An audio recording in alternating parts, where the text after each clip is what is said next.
Hey everyone, welcome back to my channel. If you're new here, my name is Hoyt. I'm now a fourth semester nursing student at Imperial Valley College, and for today's video, it's going to be, is the Apple Card worth it for you? Now, first off, this is not a credit card for you to build, or you do build credit, I'm sorry, but it's not like, it doesn't have like a lot of perks like, oh, welcome bonus of $200, like the Chase Platinum or some other credit cards out there. But I'm gonna go over the perks that this Apple Card has. I'm gonna go over the usage, or pretty much how you control the settings and the app and everything. And I guess the last thing is like if you want to flex. So I mean, but who cares really? But some people actually like, you know, taking out their Apple Card and dropping it and making this sound.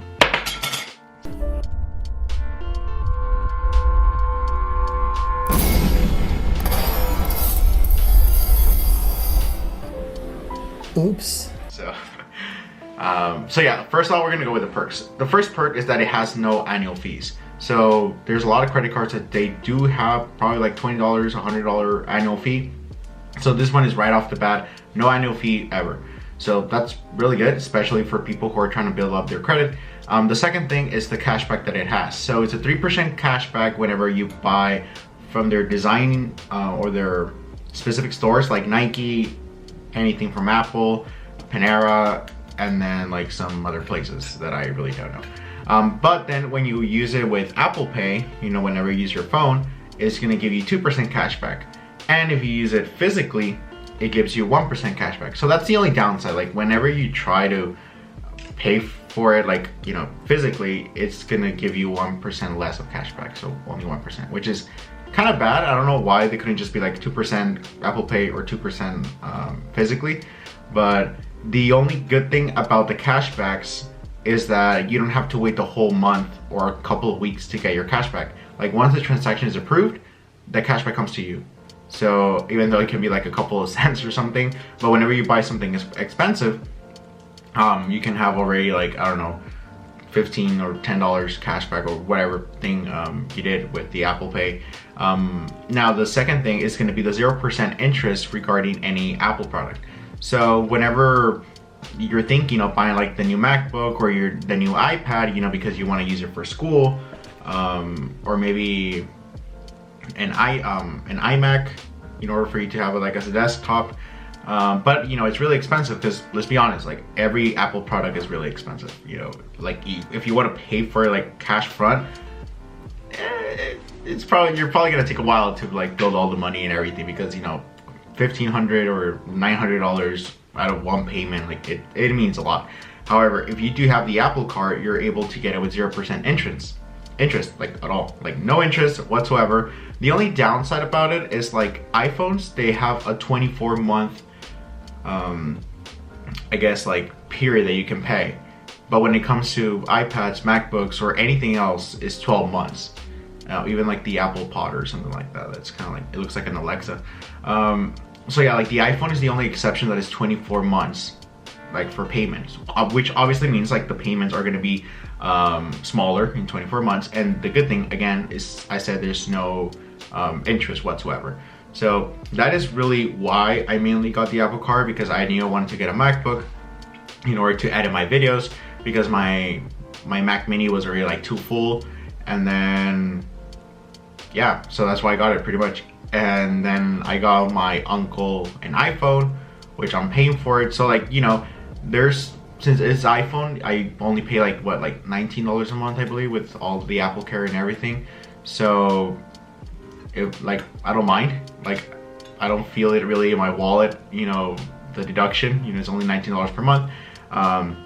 So that's pretty much why I got it. So if you want to get like some Apple products and get the like a 3% cashback on any Apple product, like go for it. Like when I bought the MacBook, I edited it out, I got like, I customized it a lot, and at the end it came out to be like $1,600 or $1,700, like this MacBook, the one that I have here. And then I got from cashback like around like $40. Yeah, so that was pretty good. And then I'm paying per month, I believe it's like $140 per month with all the Apple Care and everything. So it's like, I don't really feel it, so it's good. And the last thing is the appearance. So regarding the appearance, I mean that it has no numbers and it only has your name. So this is the front side and this is the back. So you only see like the golden sack and then the MasterCard logo, and that's it. And this is really good against theft. If they steal your credit card, or whenever you know, you're trying to pay for it and you give it to the waiter or something for some random reason, and then they take it somewhere, you know, they can easily like take pictures of it and then just make transactions later on. Since it's a credit card, whenever there is a payment that you don't recognize, you can just call the bank and then that's it. You know, it's not like a debit card that it's gonna be a long process and then you're gonna wait a couple of weeks. You know, with the credit card, it's normally a couple of days because it gets investigated really, really fast. Since this is the money of the bank, this is not really your money. So since you didn't approve that transaction, you have no responsibility towards it. So the bank is the one that has to like double speed everything because it's their money. So that's why when it comes to credit cards, you know, whenever there's something going on that you don't recognize, they just immediately return you the money, or they pretty much tell you like, oh yeah, like you're good. But if it's debit, you know, it takes longer because it's your money and then they're trying to help you, but you know, it's not really a priority for them. So yeah, now regarding usage and control. Now I'm gonna be using my screen share. Let me see. Okay, so now you should be able to see my screen now. Okay, so in order for me to access what you're seeing here, I had to use my Face ID. Okay, and then here you see, I don't know if this would be a good idea. Anyway, I'm probably not gonna share it. So you're not gonna be seeing anything. I'm just gonna tell you what you see, because then you're gonna see like all my credit card details. So you're able to see your name, your card number, your expiration, the security code. And if for some reason like your card gets stolen or something, you can just request a new card. You just click it and that's pretty much it. If you're paying for it physically and you're planning to do a return per se, sometimes they tell you, oh, but let's see your credit card, so you know, and then you give it to them, but obviously there are no numbers, so you would show them the app, and the physical card ends with some 4 digits, so that's going to be the same that's going to be in a receipt, so that's how they can match it.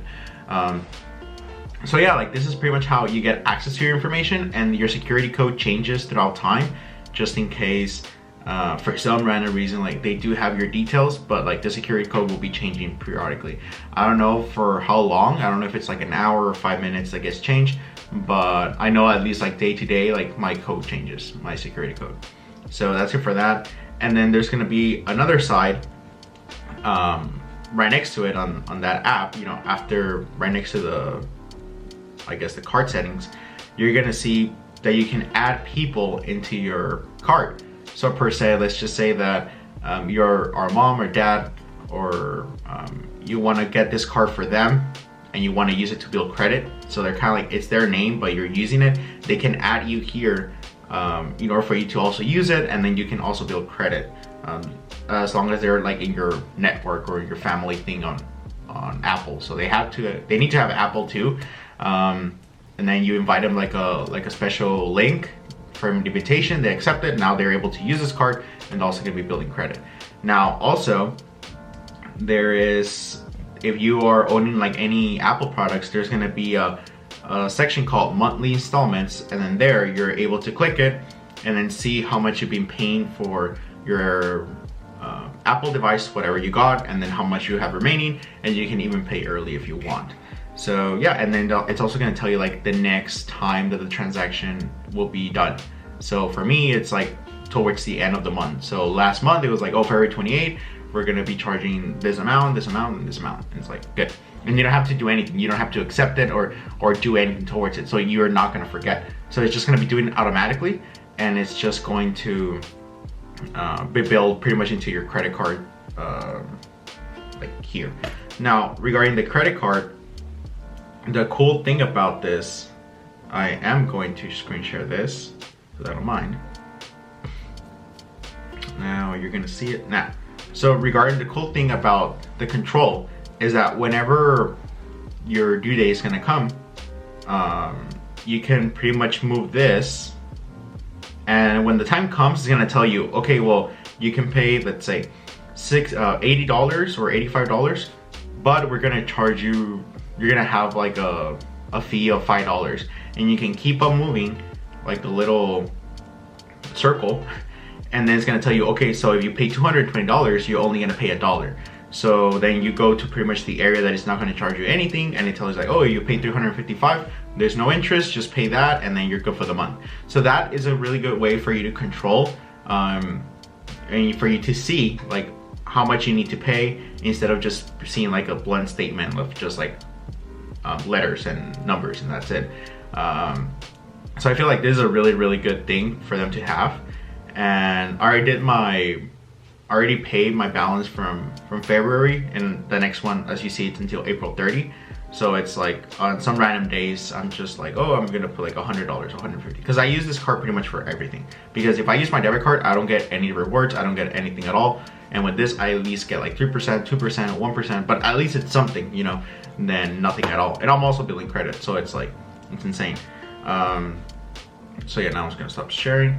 So yeah, that's pretty much on the uses and the controls. So it's really easy to use, it's really easy to control it, and it's really hard for you to really miss and be charged more than what you have to, because the app is like so specific and it really tells you clearly how much you need to pay, and if you don't, then how much you're gonna be charged. So there's gonna be like no actual like surprising fees out of nowhere. And the last thing is just flex. Like if you're like some of my friends that they're like, oh, like I'll pay for it, and they just like, oh, I'm sorry, I dropped that. You know, it's like, if you want to flex for it, then fine. Pick a side, heads or tails. You're still broke. Do you guys want to feel it? Do you guys want to feel it? Amazon Prime. Do you guys want to feel it? Truffle butter. Just give it a shot. Just feel it. Aioli. Just feel it. Making out with your dog. What? I feel like I'm front row to Steel Drums concert. Mint juleps. Tax fraud. Like I showed it to a lot of my friends because I was like, oh look, my new credit card, and they were like, oh shoot, like damn, it's the Apple one. And I was like, hey, like low key gives you like a sense of flex, but there's nothing to flex really. Like it's just a titanium one, and I think like that's really what caught like people's attention. Like, oh, it's titanium, no annual fees. That's insane. So yeah, like overall 100% worth it if you want to get mainly an Apple product. Mainly, pretty much. If you're in the Apple ecosystem, you know, I have my Mac Mini, I have my iPad, I have my MacBook, and then I have my iPhone, and then yeah. So whenever I try to like navigate through them, like whenever I'm studying using my iPad, I'm using my MacBook, and I'm using my Mac Mini, it's really easy to move documents from here to here by AirDrop. Like it's really simple. And whenever I try to look for information, like I want to search for a keyword, sometimes I have to like copy, paste, or like search by Google. And then here, just like with 2 clicks, I'm able to see the definition. Like it's easier to know whenever I need like help in a dictionary or something. You know, I love a lot of things from Apple that I can even do a video about. But having like this type of ecosystem, like so easy to have, and it's so easier to just learn stuff. Yeah, so that's why I have them, and that's why I pretty much got my Apple card. So yeah, and regarding the Apple card, like you don't need to have like a lot of experience in the credit score pretty much world, or you don't need to be having like a lot of money. You know, you can just try it, and it's really not, it even tells you like this is not going to affect your credit score, so you really don't lose anything. And then sometimes they even give you a kind of like a link or kind of like steps that you need to do in order for you to be approved the next time you apply. So they tell you like different tips. I haven't really gone over those, but I do know some friends that they got like that information and they were approved. So if you really want to get it and you weren't approved, then you can just follow those steps that Apple gives you, and then you're gonna be fine. But yeah, pretty much, yeah, that's pretty much all I had to say about this card. You guys still here to the end of this video. Thank you so much guys for watching, and I'll see you guys in the next video. Bye bye.